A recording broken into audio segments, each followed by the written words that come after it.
Okay, I'm gonna get started. Okay, so we are in literally the belly of summer right now, if you're in the Northern Hemisphere. And so what this means is like we are in the summer of summer. And why I wanted to bring through this conversation of manifestation, which is really what we're doing at every single moment of our lives. Every single moment we're manifesting our realities. But I wanted to bring it through at this specific time because when we're in the belly of summer, we are in just the most potent state of reflection because summer is all about relationship, right? We are in relationship with the people around us, with our communities. In summer, we tend to be out more. We tend to be mingling with people. We tend to be, doing all the things of summer, right? Just wanting to be in the sun with each other. And also, we are in relationship with nature because nature is, right, in her fullness. And so summer is this full expression. And so when we're in our full expression in the summer of our lives, we're also in more relationships. And so I wanted to bring through this conversation on manifestation because the only way to realize where you are is to understand and see what's around you. And what is around you is a reflection of what is inside of you. And so this conversation is going to be, I want to just preface this with like, life is not that serious. So like, we don't need to be so serious in our approach because this is like a very big topic of self-responsibility, and we can be playful and have fun with it. And also we still have to take responsibility for what we've created in our lives. And so this is where like, you might say like, but I wouldn't choose this. Like I wouldn't choose like this experience that I'm having right now. But what I want to say to that is like, if you can be innocent and curious about what this experience is showing you, then you can receive the wisdom out of the experience and the deeper beliefs that are held within your body that are creating what is in front of you so that you can awaken. So manifestation. I mean, I love to look at people's tricks and tips for manifestation because a lot of manifestation, it is a reprogramming of the mind. But I think the first step that so many people miss is meeting yourself where you are. Like developing the first step is going to be the key to materializing what you really desire in your life.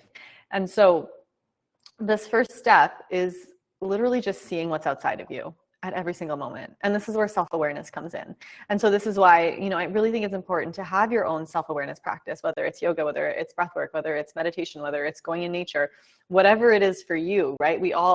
Most of us have something that we do every single day, hopefully, and if you don't, please begin, right? Where we have a deep relationship with ourselves, where we shut out the outside world and we sit with ourselves. Because if we don't sit with ourselves, we don't have a sense of self. And the moment we don't have a sense of self, it feels like the world is attacking us. It feels like we don't know how to make decisions. It feels like we're always dependent upon other people's approval or validation in order to be worthy. And that's a really hard place to be in because when the outer world isn't reflecting what you want to see, you can feel defeated, upset, like it's not going your way. And this is where it really becomes like we're victims, right? And that's not why we're here, right? We're here to be co-creators. And so when we learn to develop a sense of self, when we learn to cultivate these practices where we are, being in relationship with our bodies in yoga, whether we're being in relationship with our breath in the breathwork practice, whether we're being in relationship with the mind in meditation, what we're doing is we're seeking to understand ourselves better. Because when we sit with ourselves, when we sit alone with ourselves, then all the things come up. Right? The thoughts start playing in our heads. We start to, feel things in our body that maybe we didn't notice before. We start to have our insights. And that's why if you do the yoga practices with me, you'll have a lot of insights because the whole entire body is mapped out.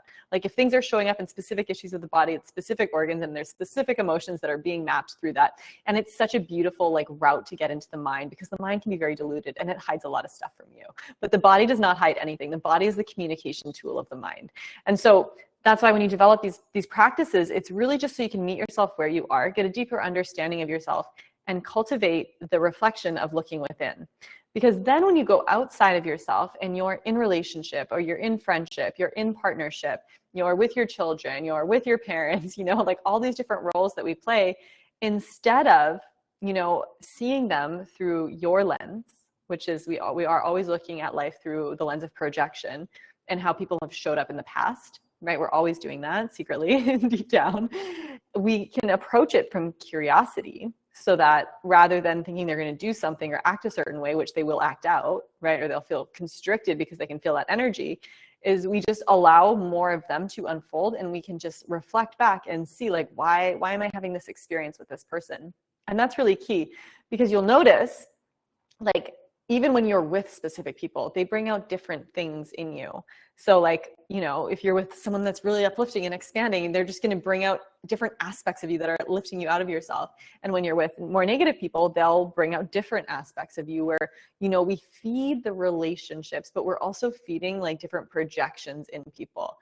But so when you can meet life exactly where you are in life and just see everything as a mirror into your own mind, why this person is talking to you this way, like why this is happening to you, why this pattern keeps replaying, why do you keep bumping into the same certain people, like what is it that starts looping, right? And that's key, is when you can start to become more self-aware and see looping patterns, that's when you can really open up, right, the belief system of like, you know, I mean, how many of us have just dated the same person again and again, and it's like, wow, I just like keep ending up with the same person, because you're looping a pattern and you've pulled it out of them. It's not that you created it, right? Because we're all co-creators, but it's that it was already alive in them, and that's what you're pulling out of them, right? And so we just come to see like why we're pulling these experiences in, because our thoughts are literally ripples creating the experiences of our reality that are just then reflected back to us. And so radical responsibility just means that you sit there even when like, oh my God, I just had the best day. I created that. Oh my God, I'm in the middle of the divorce getting yelled at every day. I also created this. Like, what's in it for me? You know, like really understanding that like nothing is attacking you. You are whole, right? But we're coming back to wholeness through what we're reflecting outside of ourselves. When you can really sit in the seat of yourself and just see the experience in front of you as information of where you are at in this moment of time. And so when these things start to come up, I love to have like little notes in my phone, or if you like have a notebook, you know, it's just like, there's a curiosity that comes through. Why am I keep bringing this experience in? Why do I pull this specific aspect out of people? Like, what is the underlying belief system that is alive inside of me that is creating this? And so our thoughts will really show us, like fear-based thoughts, like, oh, there's not enough money. I have to work harder to make money, right? I have to like get an extra job to make more money, rather than thinking in a different way. Like money, oh, I can make any money I want and I can actually work less. You know, so these are all beliefs that we're looking to shift. And so you look at the beliefs that are making you feel constricted. So whatever lack beliefs there are, right? There's not enough love for me. There's not enough people that like me. There's not enough of a like-minded community, or whatever it is, right? Where you're putting yourself in lack and thus creating more lack.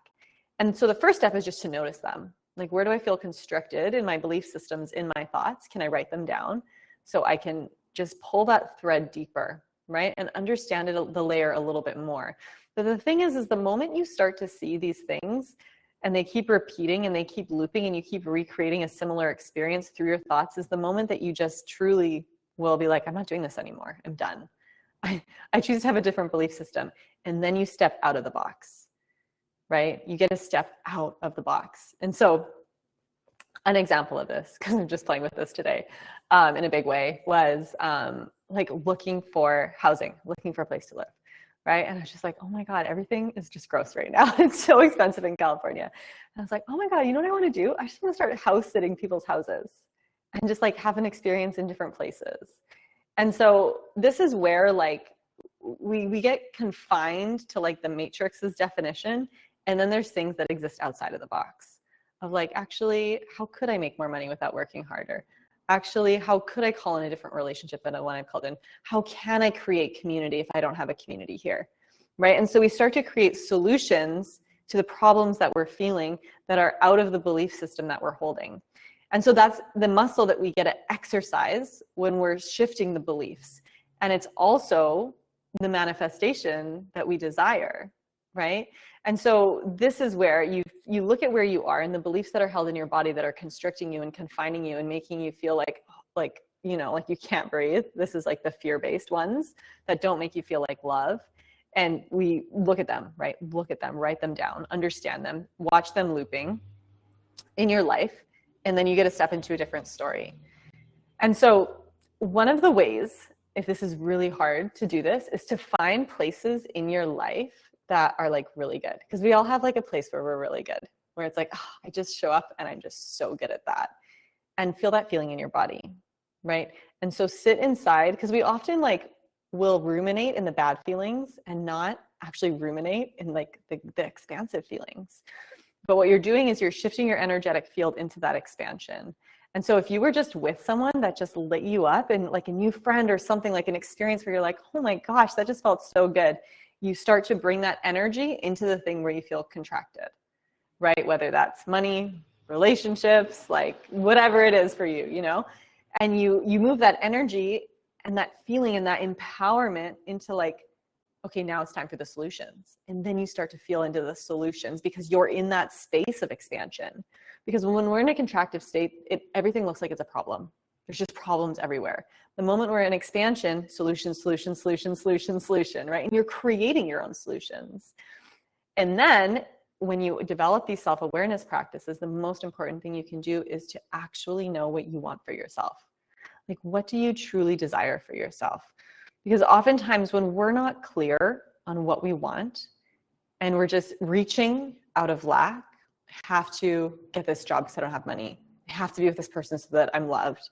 I have to stay with this friend so that like I have someone to talk to, you know, whatever it is, we're reaching outside of ourselves to fill up a void that we have inside, right? And so when you move into the field of your desires and what you want for yourself, like your big vision for yourself, this vision is yours and yours alone. Like nobody's going to want the same thing as you. And people will want like certain flavors, but your soul came here to walk a specific timeline that we've talked about to lead to this point where there's a fulfillment of your soul's mission. And your soul knows exactly what that is. There's a version of you in what your linear mind would call the future, right? But it's just a different timeline that is coexisting right now, right? Because it's all happening at once.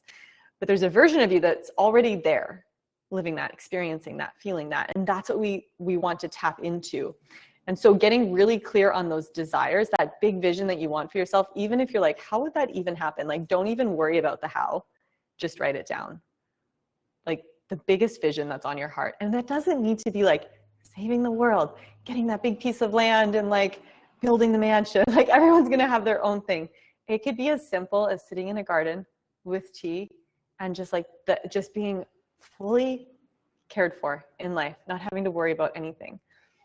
And so getting really clear on that vision, on that desire that's on your heart, that's yours and yours alone, that also is going to be co-supportive of the people around you. Because if that desire is there for you, there's other souls and beings that are looping into your field that have their desires that are like commingling, right?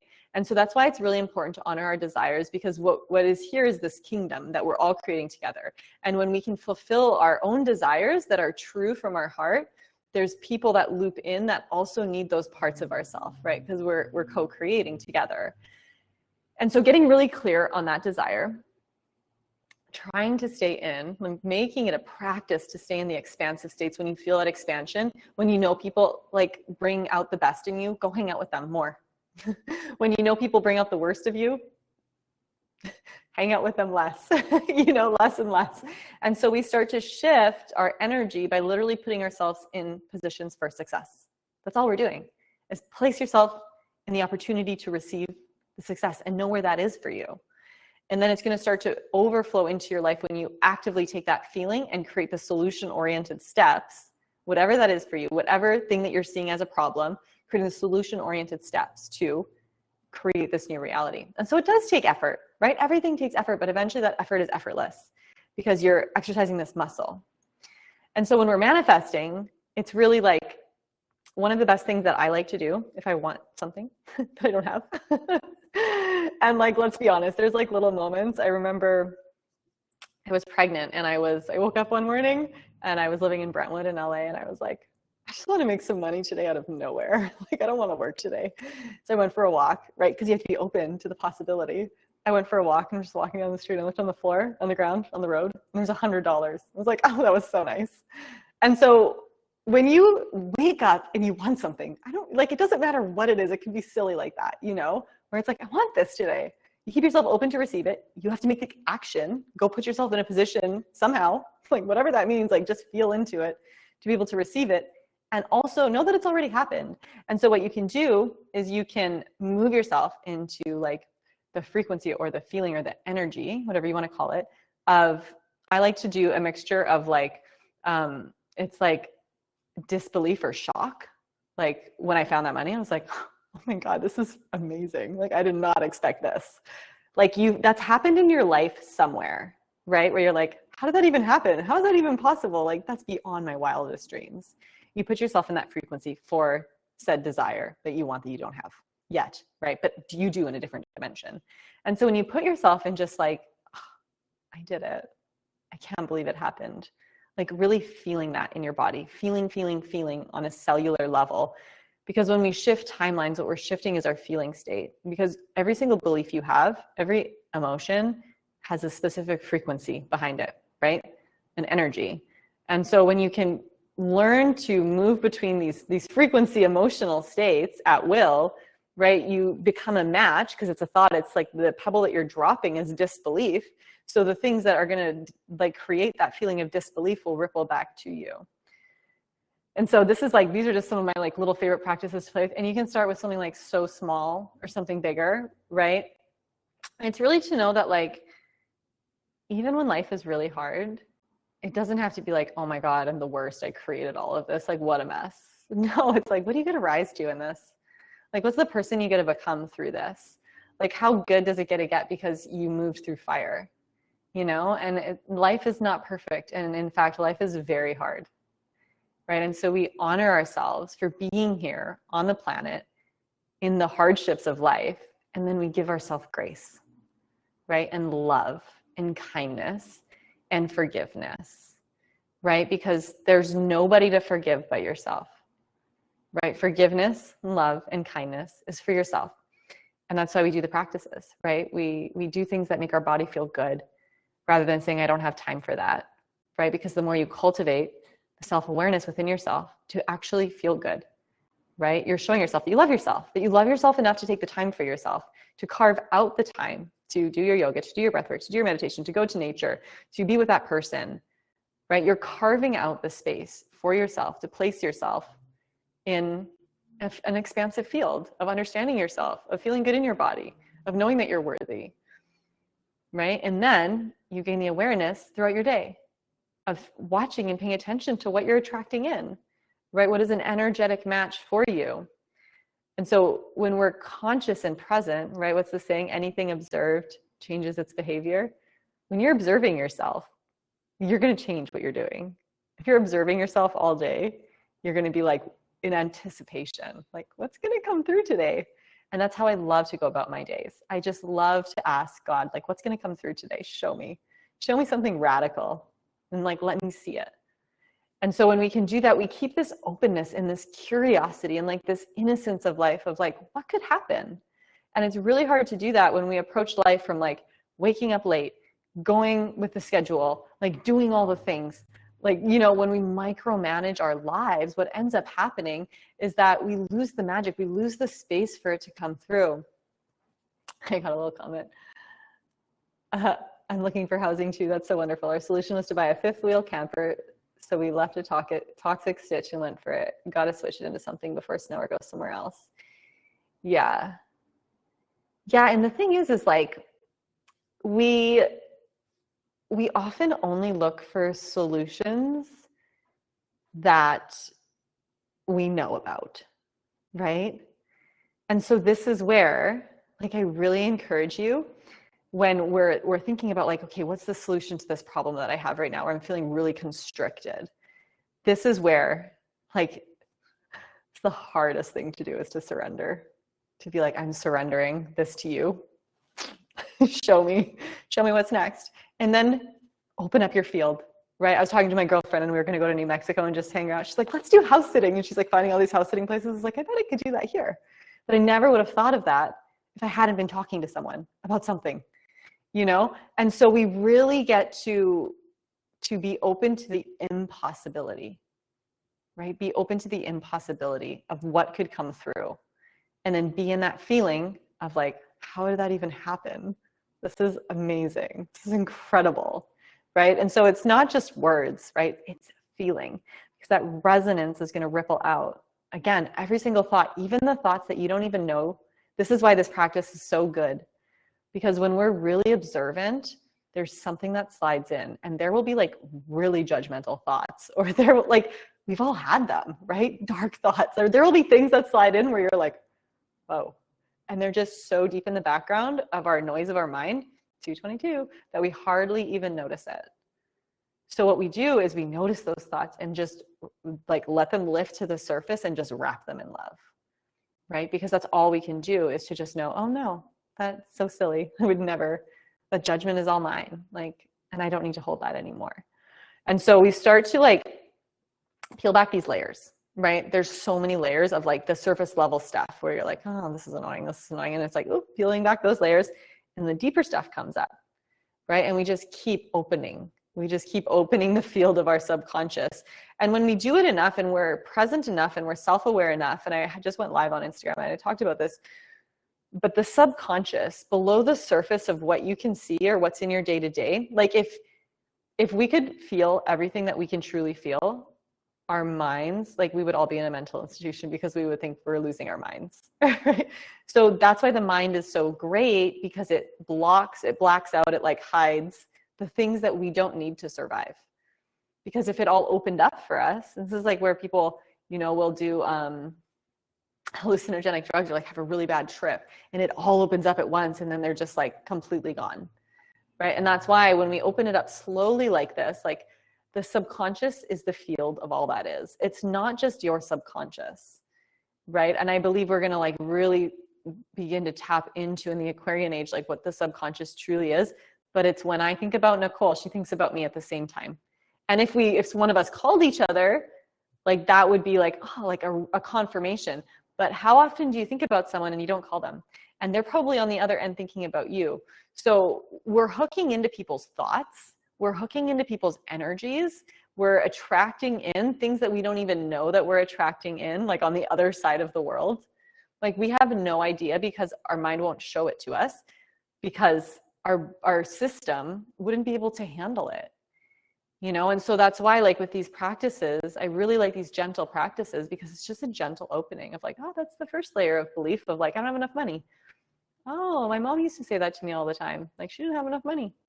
And there's these deeper beliefs of like the grandma and the great grandma. And there's this whole line of the matriarchy that was like told to not do anything and to stay at home, you know, and it's all of us, right? And so there's these deeper roots and these deeper layers that are so intricate because of the dynamics in which the relationships that they were created from came into contact through and expressed out of you. And so what we're doing is we're just opening up just little layers, just slowly, and just becoming really curious about like what's inside of us. And if what we're seeing isn't what we desire, we got to become even more curious.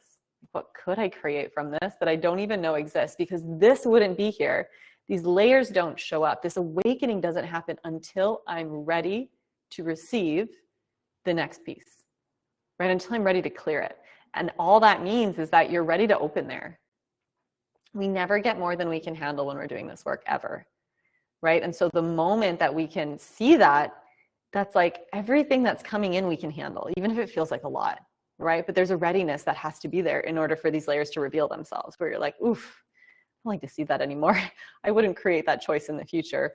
And then there's a responsibility of, okay, what are you going to shift right now so that in the future, this is no longer being called into your field, right? And so timelines can move really quick. Timelines can also move slow, right? It's just, the 3D is the 3D. And so we're here in this body, in this dimension, in this material world, just playing, right? Listening to the communication tool of our body to be revealed more aspects of our mind, to shift into the energies that we truly desire through knowing that like you've had all these feelings before. You've had the feelings of fear. You've had the feelings of elation. You've had the feelings of sorrow. You've had the feelings of grief, of judgment, of worry, of shame, of guilt. Like we've felt all of them in our existence. And so all you're doing is you're becoming just like a metronome, like you're just tuning into what you truly desire and making it a practice to stay there, so that when you go out into the world with space, not having to do anything, you drop yourself into the frequency of disbelief. Show me what I gotta get today. Like, show me what's gonna come through to my field. It's just gonna blow my mind. And you sit in anticipation the whole day. And so we just don't know like what's going to come through. And the more we try to micromanage it and plan it, the more we just get our beliefs. And that's the trick, is like so much surrender, so much grace, so much disbelief, so much allowing to receive what you don't even know is available for you. And that's when the disbelief comes in, when the experience that you just like can't even believe it comes in, that's when you know you've cleared those big layers. And so all we're here to be is just like open to receive, especially as women, right? This is the feminine nature, is to open to receive the gifts. And so if you can sit more in that within yourself, gain that self-awareness through the practices, giving yourself the space and time, the moment you notice yourself shifting into annoyance, or like it's not happening fast enough, or like, oh my God, being hard on yourself, judgmental on others, right? Quickly you get a snap back to your power and let those things go by seeing them and wrapping them in love. Like loving yourself for being human, and knowing that by wrapping these things in love and then just shifting your energy right away, it's just like constant skill building, right? Constant self-awareness. And the whole field around you shifts. And that's what people, like the bigger manifestation is like when you do this and you go out into your communities, your whole energetic field around you shifts everyone else's energetic field. And so you get to be that person that is just like sliding through, just sprinkling people with, the disbelief and the amazingness and all the things. And so, we're like all in it together. And we get to be the people that are doing this so that we can elevate, right, all of humanity. And it's not like it's easy, of course, right? But it's rich and it's fruitful, right? If it was easy, everyone would be doing it. But there's also something to be said about not doing what everyone else is doing.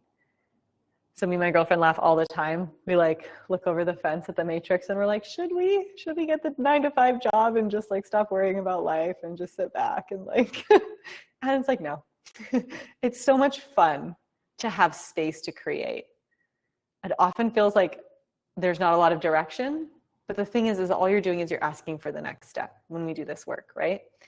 And so when you're manifesting, all you're doing is you're asking for the next opening that shows you your mind, which is everything in front of you. And the one thing that's contracting you is the belief that's ready to be shed. You just have to see it, right? And then when you shed it and you call in the different desire that you want, and you feel the disbelief of that happening, it's just this constant process of purging what you don't want and bringing through what you do want. And it just keeps happening again and again and again. And so in the nature of the universe is infinite expansion. And you as a reflection of the universe, as a microcosm of the macrocosm, you are also infinite expansion.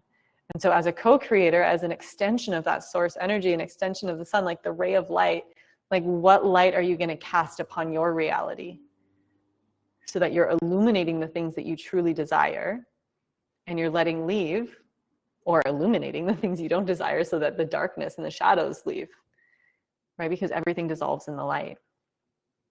And so it's when you start it in the smallest way, just the littlest thing, just play with it like it's fun. It's meant to be fun.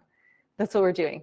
We're just honing our skills, right? Set a timer on your phone to do it every day at whatever time, and just check in with yourself. I love timers on my phone. Just check in with myself. Like, am I doing my practice right now? Did I leave myself? Did I like my whole mind just leave my body and I'm just like having a billion thoughts and I'm not being conscious and present with the reality in front of me?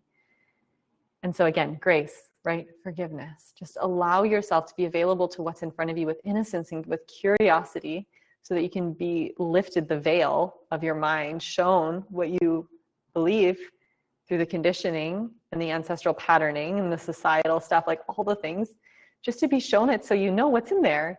And then you get to decide if you want to bring it forward with you or not, right? And then you get to create the space for the mystery to come through, for the disbelief to come in. And it is amazing. It is amazing how quickly things will come in that were there and you just didn't see it, or it was unrecognizable to you because it wasn't even part of your reality. And then all of a sudden you're like, oh my gosh, it was in front of me the whole time. So get a notebook and just be really open to cultivating this kind of practice where you're constantly sitting in disbelief of your life. And at first you're like, oh, well, that sounds nice, but I'm not in disbelief. Like, it takes time. And then all of a sudden it'll be like, this is magic, right? Because even in the hardship, there's so much magic. There's so much. And if you can see that, then the hardship is like, you're curious rather than thinking that it's beating you down. And so it's all the mind. It's all just perception shifts. And it's how we just become healthier and more excited to be in this body, on this plane of existence, participating in the way that we are together, sharing, co-creating, right? Making the impossible possible. Like it's available to all of us right now. So that feels complete. I hope that you really try this. It is so much fun. And it's more fun when we do it together, because the power when people come together is so amplified. And that's the most important part, is to, when we do this, we find our people, right? We find people to play with in the kingdom under the sun, joyfully, with innocence, with curiosity, to see what's arising and emerging. So, and what we can create together. Thank you all for being here. I'll see you next week. And yeah, enjoy summer, enjoy the fullness, enjoy the reflections, enjoy the materialization of your mind. It's just all so fun. So love you all.